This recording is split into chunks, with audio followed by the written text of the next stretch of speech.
কেটে কোনো রকমে তার সংসার চলতো। একদিন সে জঙ্গলে নদীর ধারে গেল কাঠ কাটতে। কাঠুরিয়া আপন মনে কাঠ কাটছিল। হঠাৎ তার হাত থেকে কুঠারটি নদীতে পড়ে গেল। নদীতে গভীর স্রোত থাকায় সে পাড়ে বসে কান্না শুরু করল। কিছুক্ষণ পর একটা জলপরী এসে বলল, তোমার কি হয়েছে, এভাবে কান্না করছো কেন?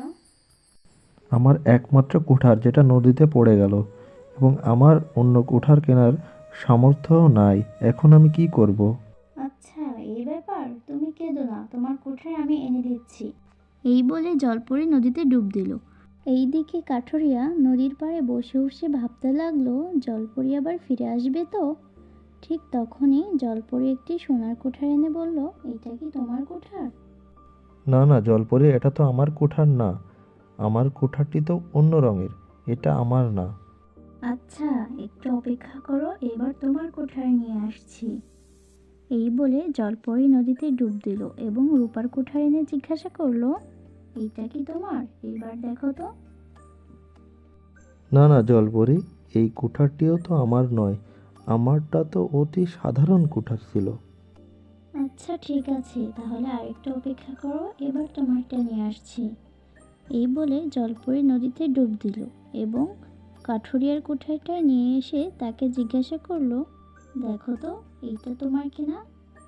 কাঠুরিয়া নিজের কুঠারটি দেখে তো মহা খুশি। সে বলল, হ্যাঁ হ্যাঁ, এটাই তো আমার কুঠার।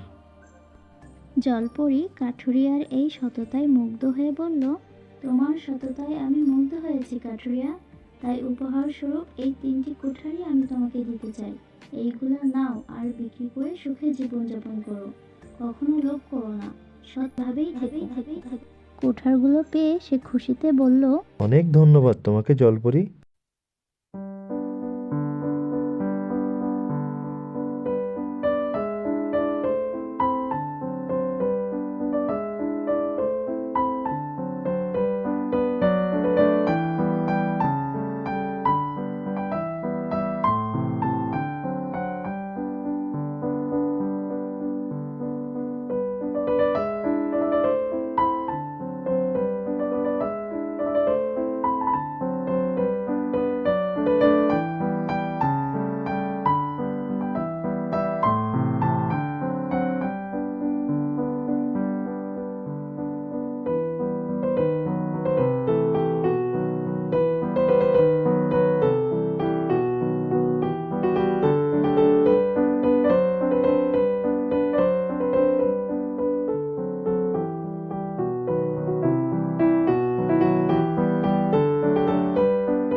পরেই ইচ্ছা করে তার কুঠারটি নদীতে ফেলে দিল। এরপরে সে নদীর পাড়ে বসেই মিছামিছি কান্নাকাটি শুরু করতে লাগলো এবং মনে মনে জলপরীর জন্য অপেক্ষা করতে লাগলো। এবারও আগের মতোই জলপরী উঠে আসলো এবং বলল, কি হয়েছে তোমার, কাঁদছো কেন তুমি? আমার কুঠারটি নদীতে পড়ে গিয়েছে, আর আমি তো সাঁতার জানি না, তাই এখন এখানে বসে কান্নাকাটি করছি। আচ্ছা, এই ব্যাপার, তুমি কেঁদো না, তোমার কুঠার আমি এনে দিচ্ছি। এই বলে জলপরী নদীতে ডুব দিল এবং কিছুক্ষণ পরে উঠে আসলো একটি সোনার কুড়াল নিয়ে এবং জিজ্ঞাসা করলো, এটা কি তোমার কুড়াল? হ্যাঁ হ্যাঁ জলপরি, এটাই তো আমার কুঠার, তুমি পেয়ে গিয়েছো। ধন্যবাদ তোমাকে, আমাকে দিয়ে দাও, আমি এটা নিয়ে যাই। ও তাই নাকি, এটা তোমার কুঠার?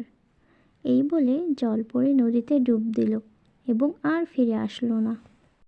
এইদিকে বোকা কাঠুরিয়া ভাবতে লাগলো, জলপরী হয়তো রূপার কুঠার নিয়ে আসতে গেছে। অনেকক্ষণ হয়ে যাওয়ার পরেও যখন সে আসলো না, তখন সে বুঝতে পারলো এবং সে আফসোস করতে লাগলো।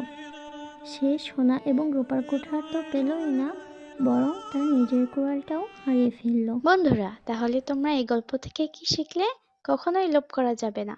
ঠিক আছে? আর এই গল্পটা যদি ভালো লেগে থাকে তাহলে আমাদের চ্যানেলকে সাবস্ক্রাইব করো এবং লাইক, কমেন্টস, শেয়ার করে অবশ্যই পাশে থাকবে। ধন্যবাদ সবাইকে।